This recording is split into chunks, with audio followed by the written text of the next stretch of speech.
Praise lord అందరికీ. చాలాసార్లు మనం విశ్వాసంలో వెనకబడిపోతూ ఉంటాం. విశ్వాసంగా మనం ప్రతిదీ నమ్మలేం. దేవుడు కార్యం చేస్తాడు అని ఎంతమంది చెప్పినా సరే మనకి కొన్నిసార్లు విశ్వాసం ఉండదు. అసలు విశ్వాసం అంటే ఏంటి అనంటే దేవుని వాక్యం ఈ విధంగా సెలవిస్తుంది.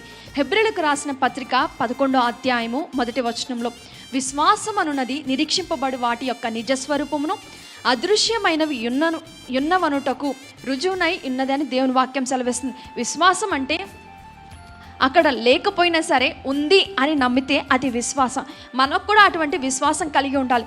ఒక్కొక్కసారి దేవుడు కార్యాలు చేసేటప్పుడు ఆలస్యం జరిగినా సరే అవి ఆల్రెడీ జరిగిపోయాయి అని చెప్పి నమ్మితే అది విశ్వాసం. అలాంటి విశ్వాసం కలిగి ఉండాలని దేవుని వాక్యం సెలవిస్తుంది.